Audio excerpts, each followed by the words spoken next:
اسلامی تاریخ میں اہل بیت اطہار علیہم السلام کی زندگیاں ہدایت، نور، صبر، علم اور یقین کا سرچشمہ ہیں۔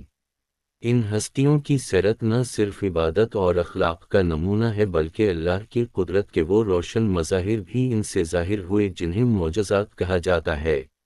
آج ہم آپ کو چھٹے امام حضرت امام جعفر صادق علیہ السلام کے ایک عظیم معجزے کے بارے میں سنائیں گے۔ یہ واقعہ نہ صرف ایمان کو تازہ کرتا ہے بلکہ عقل کو بھی حیران کر دیتا ہے۔ یہ وہ امام ہیں جن کے علم سے ہزاروں شاگردوں نے فیض حاصل کیا، جن میں بڑے بڑے فقہا، محدثین اور سائنس کے ابتدائی ماہرین شامل تھے۔ حضرت امام جعفر صادق علیہ السلام رسول خدا صلی اللہ علیہ وآلہ وسلم کے سچے وارث تھے۔ آپ کی ولادت مدینہ منورہ میں ہوئی۔ آپ کا دور وہ تھا جب بنی امیہ کا زوال اور بنی عباس کا عروج ہو رہا تھا۔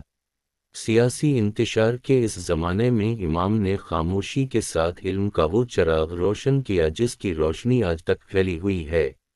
امام جعفر صادق علیہ السلام کا علم صرف دینی نہیں تھا، آپ طبیعت، فلکیات، کیمیا، طب اور فلسفہ جیسے علوم پر بھی عبور رکھتے تھے۔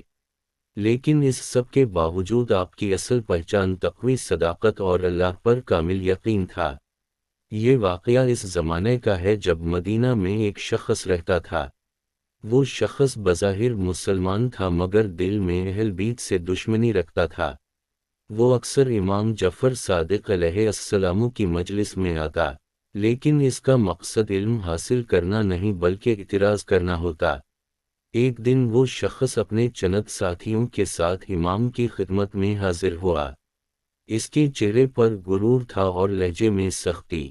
اس نے کہا، اگر آپ واقعی اللہ کے برگزیدہ امام ہیں تو کوئی ایسا نشان دکھائیں جو عام انسان نہ دکھا سکے۔ مجلس میں خاموشی چھا گئی۔ لوگ جانتے تھے کہ یہ شخص بدنیتی سے سوال کر رہا ہے، لیکن امام جعفر صادق علیہ السلام کے چہرے پر نہ غصہ آیا نہ ناگوار۔ امام نے نہایت نرمی سے فرمایا، اللہ کی نشانیاں ان لوگوں کے لیے ہوتی ہیں جو دل سے ماننا چاہتے ہیں، ضد کرنے والوں کے لیے نہیں۔ لیکن وہ شخص بضد رہا۔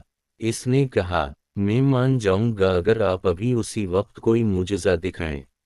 لوگوں کو خوف آیا کہ کہیں یہ گستاخی اللہ کے عذاب کو نہ بلا لے، لیکن امام جعفر صادق علیہ السلام نے آسمان کی طرف دیکھا اور دل ہی دل میں دعا کی۔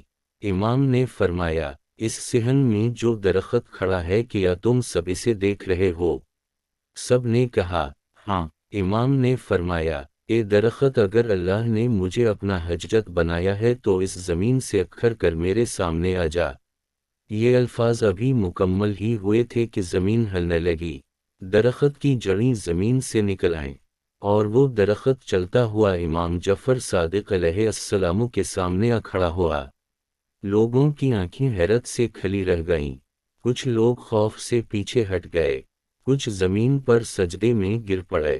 وہ شخص جو سوال کر رہا تھا اس کا رنگ زرد ہو گیا، اس کے ہاتھ کانپنے لگے، اس کی زبان سے کوئی لفظ نہ نکل سکا۔ امام نے فرمایا، اے درخت، بتا یہ سب کس کے حکم سے ہوا؟ درخت سے آواز آئی، یہ سب اللہ کے حکم سے ہوا، اور جعفر بن محمد اللہ کے سچے امام اور اس کے رسول کے وارث ہیں۔ یہ سن کر مجمع میں رونے کی آوازیں بلند ہو گئیں، لوگوں کے دل پگھل گئے۔ وہ شخص جو دشمنی لے کر آیا تھا زمین پر گر پے۔ وہ شخص روتے ہوئے بولا، میں گواہی دیتا ہوں کہ آپ اللہ کے ولی ہیں، مجھے میری گستاخی معاف کر دیں۔ امام جعفر صادق علیہ السلام نے اسے اٹھایا اور فرمایا، اللہ بہت بخشنے والا ہے، اگر تم سچے دل سے توبہ کرو تو وہ تمہیں معاف کر دے گا۔ اس شخص نے اسی وقت توبہ کی اور باقی زندگی اہل بیت کی محبت میں گزار دی۔ امام جعفر صادق علیہ السلام نے مجمع کو مخاطب کر کے فرمایا، ہم معجزے دکھانے نہیں آئے، ہم لوگوں کو اللہ کی طرف بلانے آئے ہیں۔ اصل معجزہ دلوں کا بدل جانا ہے۔ یہ بات سن کر لوگ مزید متاثر ہوئے۔ انہیں احساس ہوا کہ امام کی عظمت صرف معجزوں میں نہیں بلکہ اخلاق، علم اور صبر میں ہے۔ اس واقعے سے ہمیں کئی اہم سبق ملتے ہیں۔ پہلا سبق یہ کہ اللہ اپنے اولیاء کی عزت خود ظاہر کرتا ہے۔ دوسرا یہ کہ صبر اور نرمی دشمن کو بھی دوست بنا سکتی ہے۔ تیسرا یہ کہ اصل ہدایت دل کی تبدیلی ہے، نہ کہ آنکھوں کا دھوکہ۔ اگر آج ہم بھی اہل بیت علیہم السلام کی تعلیمات پر عمل کریں تو ہماری زندگیاں سنور سکتی ہیں، معاشرہ عدل اور محبت سے بھر سکتا ہے۔ امام جعفر صادق علیہ السلام کا پیغام۔ امام ہمیں یہ سکھاتے ہیں کہ علم کے بغیر عبادت اندھی ہے اور اخلاق کے بغیر علم بے فائدہ۔ وہ چاہتے تھے کہ مسلمان سوچنے والا ہو، سچ کو تلاش کرنے والا ہو اور اللہ پر مکمل یقین رکھنے والا ہو۔ یہ تھا چھٹے امام حضرت امام جعفر صادق علیہ السلام کا ایک عظیم معجزہ۔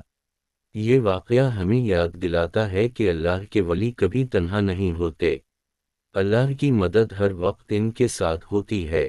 اگر آپ کو یہ تحریر پسند آئی ہو تو اسے دوسروں تک ضرور پہنچائیں تاکہ اہل بیت علیہم السلام کی محبت مزید دلوں میں بسے۔ ہمیں اپنی دعاؤں میں یاد رکھیں اور ہمارے چینل اسلامک فیکٹس 313 کو سبسکرائب کرنا نہ بھولیں۔